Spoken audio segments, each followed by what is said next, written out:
Hi ಸ್ನೇಹಿತರೆ, welcome to my channel. ಹೇಗಿದ್ರೆ ಎಲ್ಲರೂ ತುಂಬ ಚೆನ್ನಾಗಿದ್ದೀರಾ ಭಾವಿಸ್ತೇನೆ. ಇವತ್ತು ನಾನು ಬಂದಿರುವಂಥದ್ದು ಕುಮಟಾದಲ್ಲಿ ಕೆಲವೊಂದು ಗಾರ್ಡನಿಂಗ್ ಮತ್ತು ಸ್ಟಾರ್ಟ್ ಮಾಡೋಣ ಅಂದ್ಕೊಂಡಿದ್ದೇನೆ.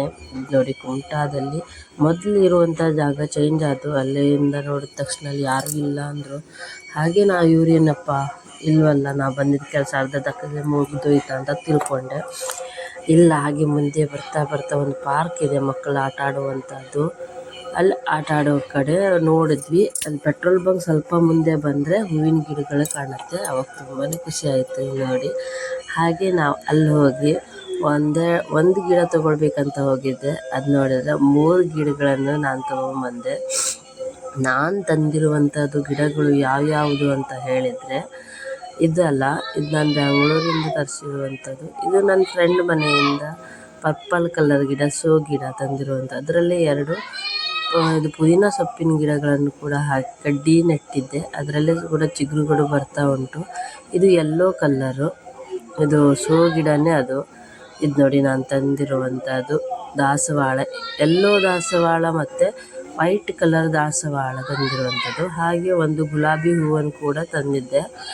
ಆದರೆ ಮೊಗ್ಗುಗಳು ಬಿಟ್ಟಿವೆ, ಚಲೋ ಆಗಿ ಹೂ ಬಿಟ್ಟಿದೆ ಈಗ. ಇದು ನೋಡಿ, ಯೆಲ್ಲೋ ಕಲರ್ ಗುಲಾಬಿ ಹೂವಿಂದು ದೊಡ್ಡ ದೊಡ್ಡದಾಗಿ ಆಗುತ್ತೆ ಇದು. ಅಂದರೆ ಹೋಗ್ತಾ ಹೋಗ್ತಾ ನಾವು ನೆಟ್ಟದಾಗ ಸಣ್ಣದೇ ಆಗಿಬಿಡತ್ತೆ. ಇದು ಗುಲಾಬಿ ಹೂವಿನ ಗಿಡ. ಇದಕ್ಕೂ ಒಂದು ಕೆಲವು 2-3 ಮೊಗ್ಗುಗಳಿವೆ. ಹಾಗೆ ಚೆನ್ನಾಗಿ ಬೆಳೀಲಿ ಅಂತ ನಾನು ಆಶಿಸ್ತೇನೆ. ನನಗೂ ಖುಷಿ ಆಗುತ್ತೆ ನಾವು ತಂದಿರುವಂತಹ ಗುಲಾಬಿ ಗಿಡಗಳು ನೆಟ್ಟು. ಹಾಗೆ ನಾನು ಒಂದು ಮಣ್ಣಿನ ಪಾಟ್ ಕೂಡ ತಂದಿದ್ದೆ. ಅದ್ರ ಕಲರ್ ಅಂತೂ ತುಂಬಾ ಚೆನ್ನಾಗಿತ್ತು, ಹಾಗೆ ಭಾರನೇ ಇತ್ತು. 130 ರೂಪಾಯಿ ಕೊಟ್ಟು ಒಂದು ಪಾಟ್ ಕೂಡ ತಂದೆ. ಅದ್ರ ಪಕ್ಕದಲ್ಲಿರುವಂಥದ್ದು ಇದು ನೋಡಿ, ವೈಟ್ ದಾಸವಾಳದ ಗಿಡ.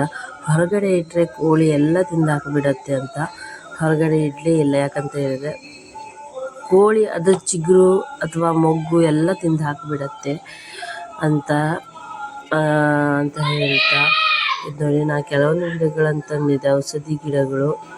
ಆ ಸೈಡ್ ಇರೋದು ಒಂದು ಔಷಧಿ ಗಿಡಗಳು, ಹಾಗೆ ಒಂದು ಬ್ರಹ್ಮಕಮಲ, ಹಾಗೆ ಅರಿಶಿನ ಗಿಡ.